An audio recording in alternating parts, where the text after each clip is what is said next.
नमस्कार बंधुरा আমরা চলে এসেছি দুই দিদি রান্না করে বললাম বন্ধুরা দিদি চলে এসেছে দিদি আসছে বেশ কয়েকদিন হয় কিন্তু দিদি এতটাই অসুস্থ দিদি ভিডিও করতে চাচ্ছিল না সামনে আসতে চাচ্ছিল না ক্যামেরার পাশে তো আমি বললাম যে দিদি এইভাবে মন খারাপ করে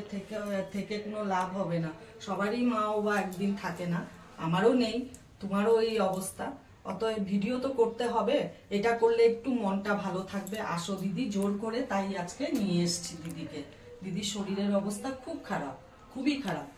তো তাই যদি কোনো আমাদের দ্বারা ভুল ত্রুটি হয় তাহলে ক্ষমা করে দিবেন আজকে রেসিপি হবে আলুর দম তো এটা আপনারা কে কোথা থেকে ভিডিও দেখেন আমাকে কমেন্ট করে বলবেন আপনাদের এখানে পাওয়া যায় কিনা না আমাদের এখানে এই আলুটা পাওয়া যায় এই আলুটাকে আমাদের এখানে তিনটা নাম আমি জানি আমিও আগে চিনতাম না আলুটাকে আমরা কেউই চিনতাম না বাদাম আলু বলে অনেকে হ্যাঁ তো বিয়ের পরে এসেই আমরা জানতে পেরেছি এই আলু দেখতে পেয়েছি আমি তো এটাকে কি কি নাম বলে জানি দিদি বাদাম আলু ক্যাপসুল আলু আর একটা কি বলে জলপাই আলু তিনটা আলু নামে পরিচিত আপনারা কমেন্ট করে আমাদেরকে বলবেন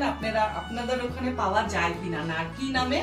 জানেন আপনারা আমাদেরকে বলবেন আমরা সঠিক না ভুল হতেও পারি আর কি প্রসেসে আমি করি পাশে থাকুন দেখতে থাকুন ভিডিওটা দিদি জাস্ট আজকে একটু থাকবে কেন কি দিদির শরীর খুব খারাপ আপনারা দেখেও বুঝতে পারবেন দিদিকে আর বললাম যে আলুটা হলো গিয়ে করব আপনারা যদি আপনাদের ওখানে পাওয়া যায় ভালো কথা আমি যেই প্রসেসে করব আপনারাও সেই প্রসেসেই করবেন আর যদি পাওয়া না যায় কমেন্ট করে বলবেন আমার বাড়িতে আসবেন আমরা করে খাওয়াবো দুই দিদি মিলে এই আলুটা রান্না করতে আজকে যেহেতু আমাদের মঙ্গলবার নিরামিষ ভাবে হবে আপনারা চাইলে এটাকে পেঁয়াজ রসুন দিয়েও করতে পারেন কিন্তু আমার মঙ্গলবার তাই আমি নিরামিষ করব তার জন্য লাগবে সরষের তেল আমি সরষের তেলে রান্নাটা করব নুন লাগবে আর লাগবে হলো গিয়ে সে আদা বাটা এটা গরম মশলা বাটা এটা হলো গিয়ে ধনে বাটা এটা হলো গিয়ে জিরে বাটা এটার মধ্যে লঙ্কা বাটা রেখেছি লঙ্কা বাটা হলুদ কাশ্মীরি লঙ্কার গুঁড়ো তেজপাতা জিরা আর গোটা গরম মশলা আর একটু লাগবে কসুরি মেথি আর একটু লাগবে ধনে পাতাটা এখানে আমি আনিনি পরে আপনাদেরকে দেখাচ্ছি আর লাগবে টমেটো কড়াইতে এবার আমি তেল দিচ্ছি আর একটু টক দইও লাগবে এক চামচের থেকে আমি একটু বেশি নিয়েছি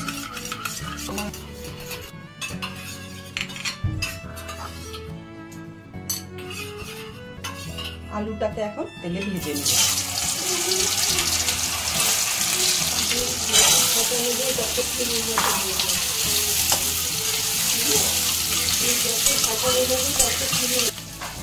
আলু ভাজার সময় একটু হলুদ দিচ্ছি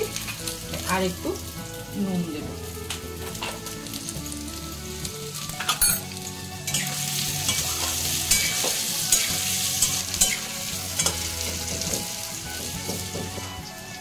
আলুটা ভাজা হয়ে গেছে এখন আমি উঠিয়ে নিব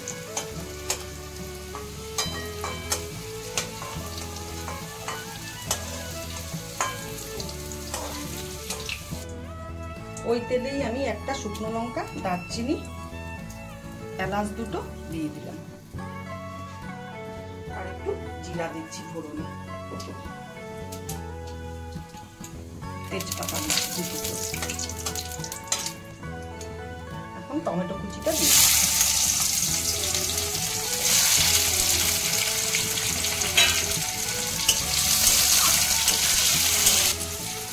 ভাজার সময় একটু নুন দিয়েছিলাম এখন আমি মশলাটা কষাবো তার জন্য নুন দিচ্ছি আপনাদের স্বাদ অনুসারে আপনারা নুনটা দিবেন হলুদ এতটা পরিমাণে দিচ্ছি আমি কাশ্মীরি লঙ্কার গুঁড়া এতটুকু দিচ্ছি সামান্য খুব সামান্য বারবারই বলি আমি খুব সামান্য মশলা দিয়ে রান্না করি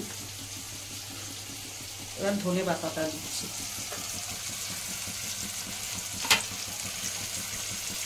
আদা বাটা দিচ্ছি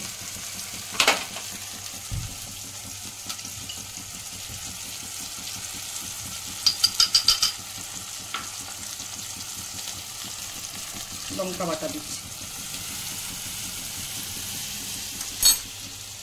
একটু সামান্য নুন টক দই দিব যেহেতু একটু নুন চিনি ঝালটা নুনটা আর ঝালটা ব্যালেন্স করার জন্য একটু চিনি দিচ্ছি।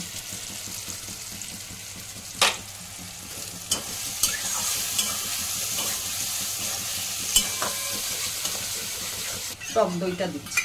ভালো করে দিদি ফেটিয়ে দিয়েছে, টক দইটাকে একদম ক্রিমের মতন হয়ে গেছে। টক দইটা দিয়ে খুব নাড়তে হবে, নাহলে ফেটে যাবে।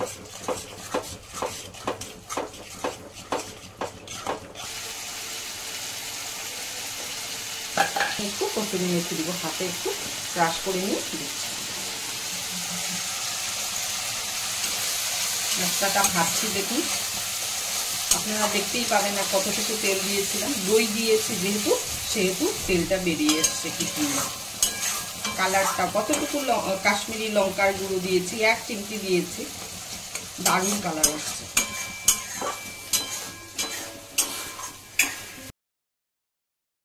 পুরো ভাজা হয়ে গেছে, দারুণ একটা তেল বেরিয়েছে। আর দেখুন এখন অতটা তেল দেখাচ্ছে না, মশলার থেকে পুরো তেল ছেড়ে গেছে।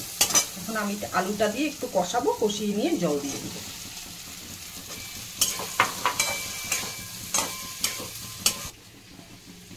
এবার আমি জল দিচ্ছি, দই ধোয়া বাটিটা দিয়ে জলটা দিয়ে দিচ্ছি 1 বাটি।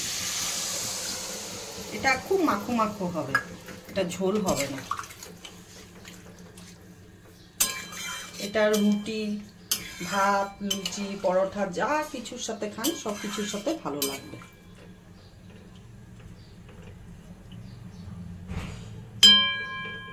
গরম মশলা বাটা দিব। এটাকে সেম আমিষ ভাবে যদি করতে চান তাহলে ফোড়নে আপনারা পেঁয়াজ দেবেন আর রসুন দেবেন, 2-3 কোয়া রসুন ফোড়নে দিয়ে দিবেন, দারুণ একটা গন্ধ হবে আর সেটা স্বাদ অন্যরকম হয়। মটরশুঁটি থাকলে মটরশুঁটি দিয়ে দিবেন, খুব ভালো লাগে। এটা কিন্তু মাছ টাছ দিয়ে ভালো লাগে না, এটা এই একই প্রসেসে 2 রকম ভাবে করা যায়। একটা হলো পেঁয়াজ রসুন দিয়ে, একটা হলো নিরামিষ ভাবে। একটু ঘি দিচ্ছি সামান্য, আলুর তরকারিটা নামিয়ে নিচ্ছি। আমার কমপ্লিট আলুর তরকারি রান্না ঠিক এইভাবেই, এরকমই ভাবে করবেন। ধনে পাতা ছিটিয়ে দিচ্ছি।